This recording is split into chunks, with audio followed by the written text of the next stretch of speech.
Hello, everybody. I'm Greg Verga, joined once again by Dean the Beast NJ. How are you today, sir? Hey man, I'm really, really good. How are you today? I'm doing fantastic because we are discussing. We are discussing. There we go, folks. That's an English We word. are discussing. The comeback of the superhero shows, not Gotham. We don't do that anymore. Just in case you guys are looking for our Gotham coverage, Fish Mooney plucked out her eyeball. That's when we jump ship on that show. So, Pretty much. if I'm being honest, spoilers for Gotham. I didn't think we'd get there this episode, but we shall be covering today Arrow Season 3, Episode 16, titled The Author. And this was the comeback for the Arrow. It was off, I think, for like 2 or 3 weeks or so. Same thing with the Flash. And The Flash was off for a little bit longer, I think. yeah, I think the Flash was off for like a month, and Arrow was only off for like 2 weeks. But they came back both this week. Full spoilers for both the Arrow and the Flash. These worlds are connected. Hopefully, incoming with the Supergirl show that will be connected. But this is reaction time where we cover the shows that we love as well as you. We can decompress here and talk about stuff, which we might have to with these episodes. They were crazy. But we're going to start off with the Arrow here. The show picks up on a cliffhanger from last episode where Ra's al Ghul offers Oliver the chance to take his place as the new Ra's. He points out why Oliver would be awesome in taking his place, stating that he will forever be alone. The city will then turn on him, and he won't be with the one that he loves. How did you feel about that whole statement? The opening. It was pretty intense, but it's nothing that I'm really that shocked to hear from Ra's al Ghul. He's a pretty intense dude. Yeah, 100%. And I feel like anybody at this point kind of knows Oliver's secret.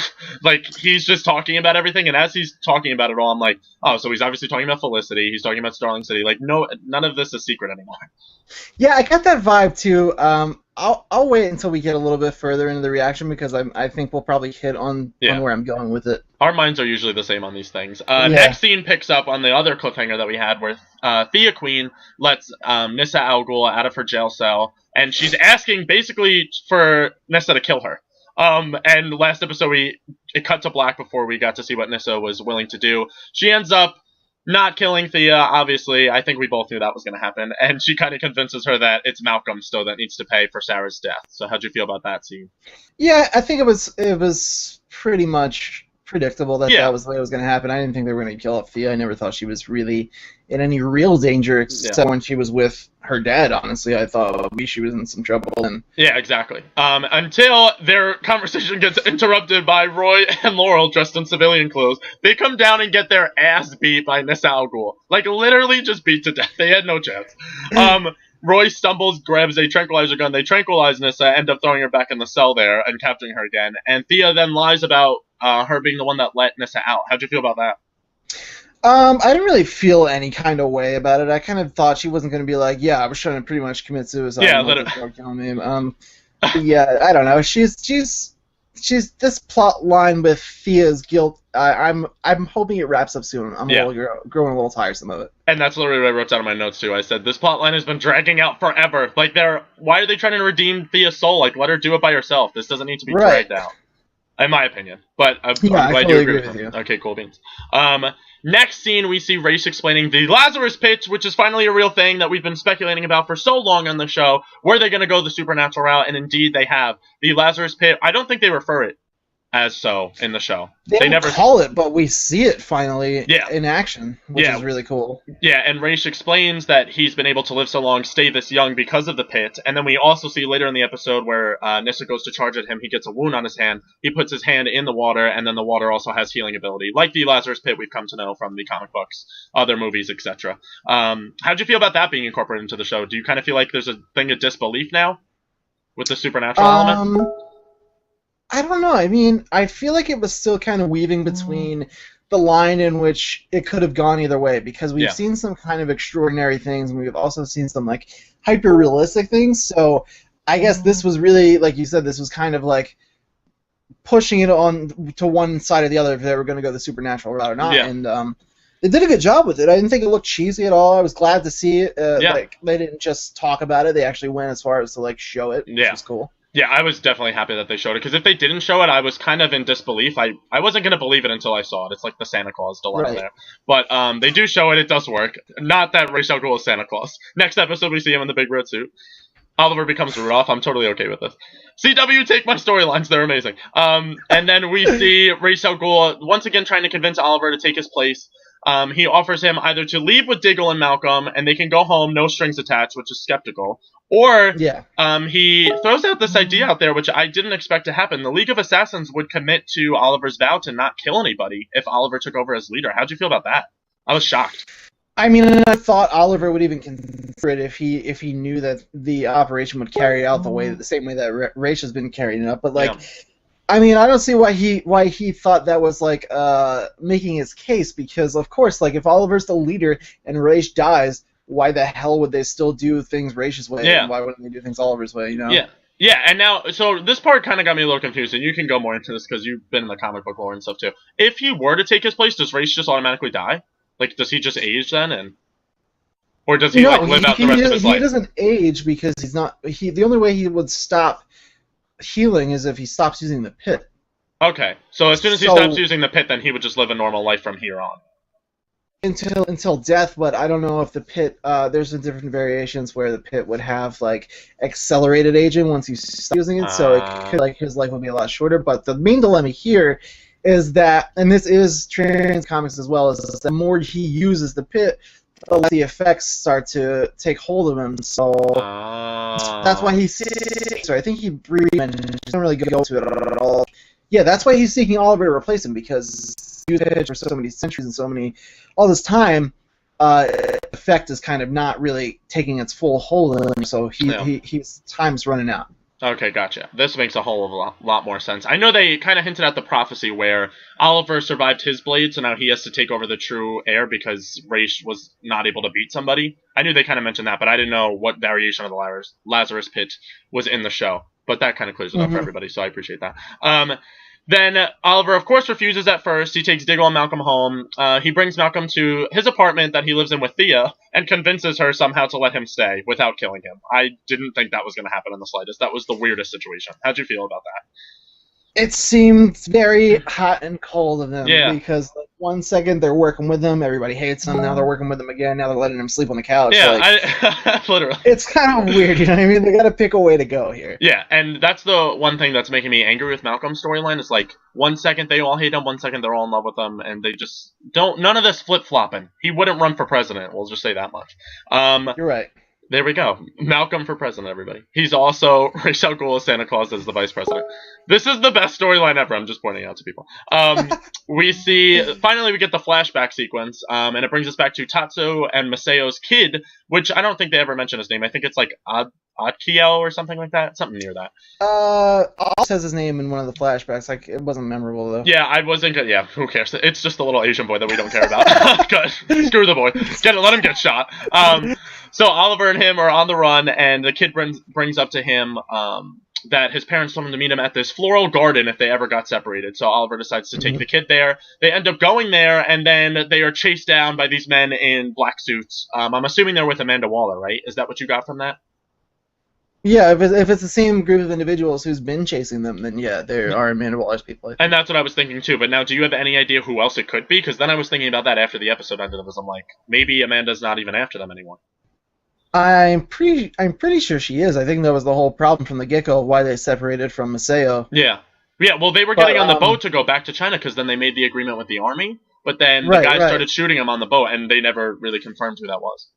Right. No, yeah, that's a good point. I don't know who else it could have been, honestly.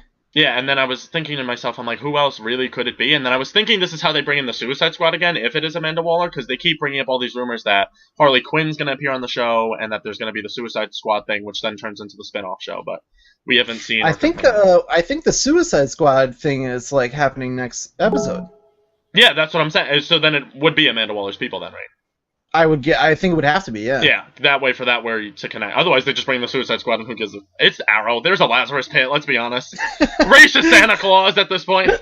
And then we have back to present day shot. Nissa's still in the jail cell. Oliver comes down to the Arrow Cave where they're all discussing how he got away. He doesn't tell anybody anything. And then he lets Nyssa out of the cage and says, "You're free to go." She has this little meltdown where she's like, "How come you're not dead? How come my father didn't kill you?" And he's like, "Go ask your father." In a very badass moment. How'd you feel about that scene?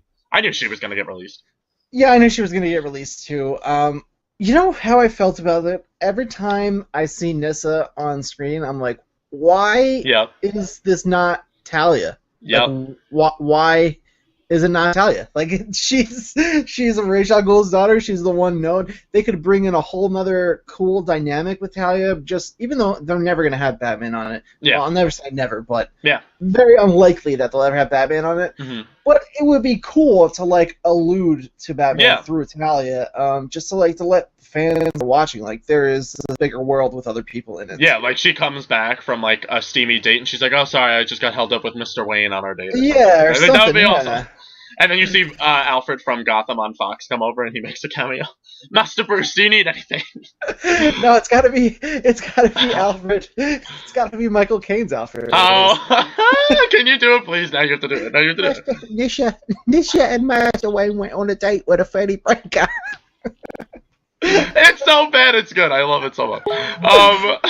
God bless. Michael Caine, God rest your soul. If you're dead, I hope you're still alive somewhere. He's not dead. I know, we love him. Breaking news, everybody, Michael Caine's alive still. The Green Arrow, Arsenal, and Black Canary then suit up as Oliver demands them to go stop a gang, which finally, I didn't think they were going to include the villain subplot of the week thing, and then they end up kind of throwing it in halfway through the episode. I thought that was a little mismatch.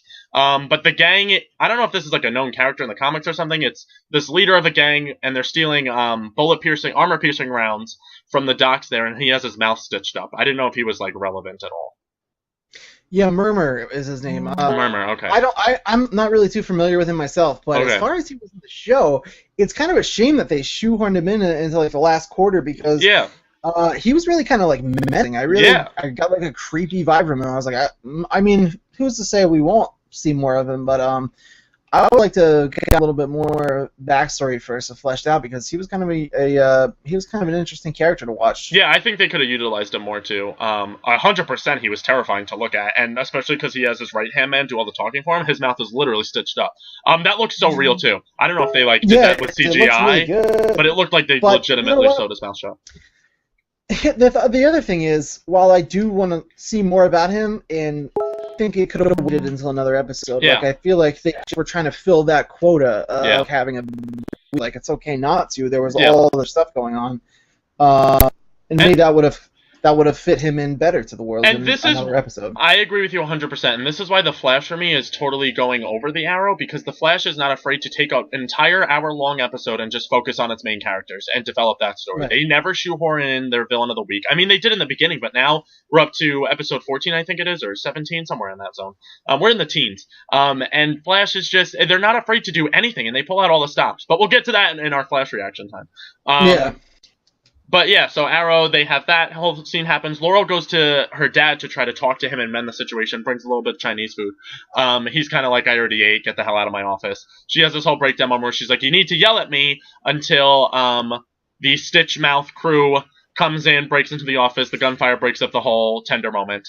Oliver takes them all down, and then Captain Lance, after he wraps up all the thugs, Captain Lance kind of tells Oliver off and says, listen, you didn't tell me about Sarah's death either. I'm ending this partnership. How'd you feel about that whole scene? I thought it was kind of predictable. I'm not that surprised because of just their history, and I knew he was like still really burnt about Laurel. And I don't think it's going to last, obviously. I think he's just a little miffed. There's been a lot going on in his life. But speaking of Captain Lance, I know you and I mentioned this a little bit in like our private chat, but Paul Blackthorne. Every time I see this guy now, he plays Captain Lance. Okay, yeah. You know what? I watched. I watched it. Right. Every time I watched Arrow, I was like, this guy's kind of cheesy. Like he's really laying on that thick New York cop. But then I found out he's British. Yeah. And now I feel like he's the best actor in the world because he totally seems like a New York cop. And I was damn. I have so much respect for that guy. He's so awesome. He was in Dumb and Dumber 2 is what we both saw him in, right? For like a second. Yeah, but he has the British accent. Yeah. Right, and that made me be like, well, hold on. Is he pretending to have a British accent, or is he pretending to have an American accent? Does he do a really good New York, or does he do a really good Brit? He's Michael Caine's successor as Albert. And it turns out he was from the UK. I was like, son of a bitch, Paul Black. Yeah. That's awesome. Yeah, he's really awesome. Special nods to him. What's his name again? Paul Blackthorne. Paul Black. That's a badass name, too.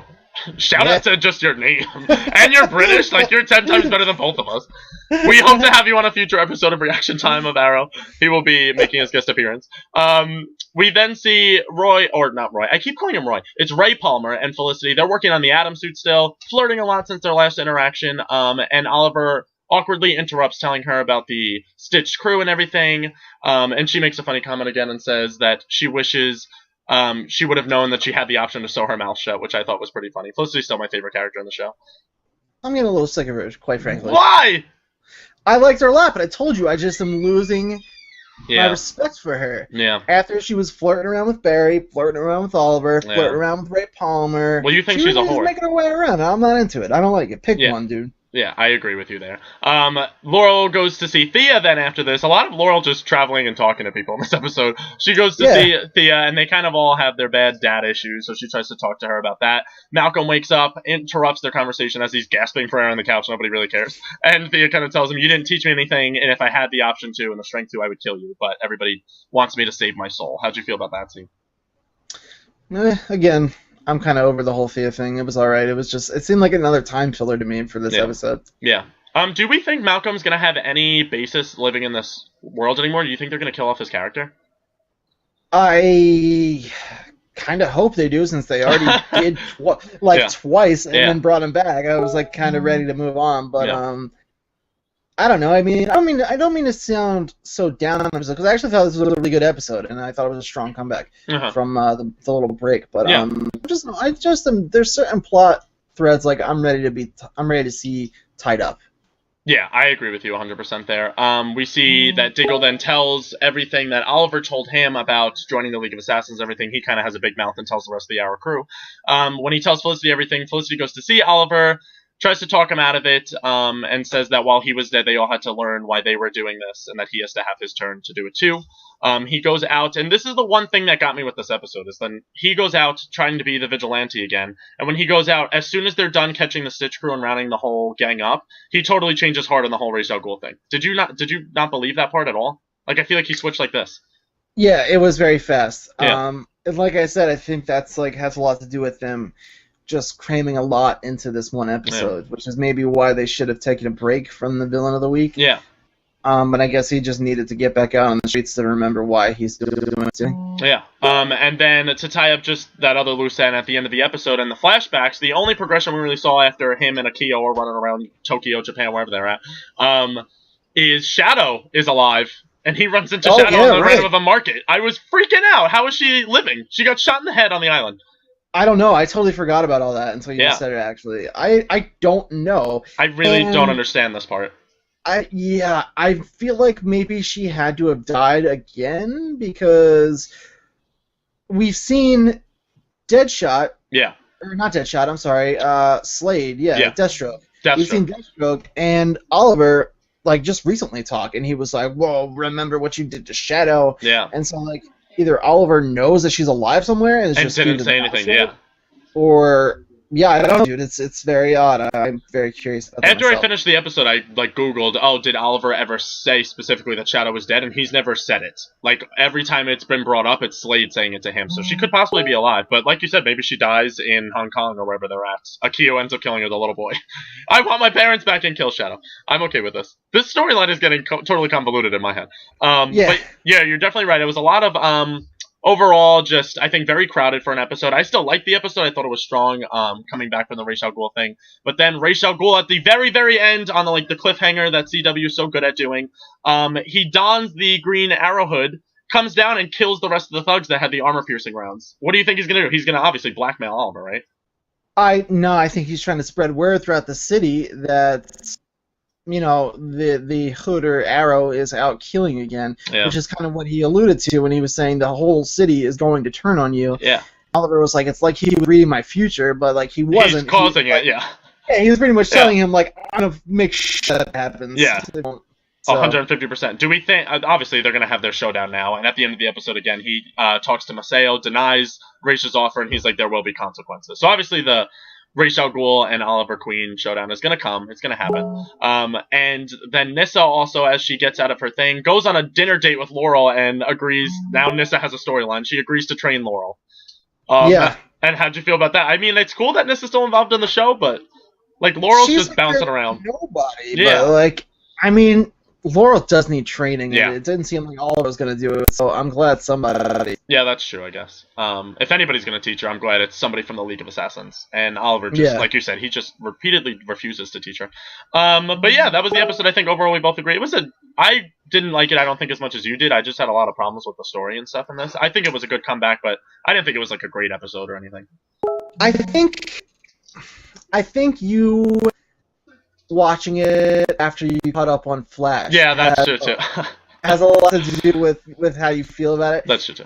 Which you guys will see when we do our Flash reaction time right here on the channel. Yeah, when you compare the two back to back, it doesn't seem so great. The Flash is just such a better show. if I watched it, on the respective time, more or less, and I was able to detach myself a little bit from that, so I think that's why I maybe liked it a little better. I thought it was good overall. I didn't think it was great. I thought it was good. It was a strong return before they make their final stretch to the season finale here. Yeah, which is coming up soon. A lot of these shows are then going to end after spring season ends, and then we're not going to have Arrow for the whole summer. But that was our thoughts on the episode. You guys can let us know what you think of the episode in the comments below. You can check out all of our other condiments. We have ketchup, mustard, mayonnaise on our YouTube channel at youtube.com/TheLevelUpShow, level spelled LVL. There's the British. What is it? Oh, he's a Captain Lance now. Do the British Michael Caine. I'm for Blackball. I'm a captain. Don't call me detective. I'm a captain. Do the British voice and tell them to donate to our Patreon. Go. Do it. Paul Blackball. Ask me. I'll go to patreon.com/TheLevelUpShow and give them some of your hard-earned coins, eh?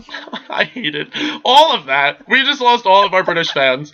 In other news, we love you all, even though not Paul Blackthorne. We don't know whether or not he loves us. At this point, he's going to watch this episode and murder Morfield. I do. I love you all so very much. I hate this. I'm ending the episode. Thank you all for watching. We love you, and always remember to level up. Level up. Bye.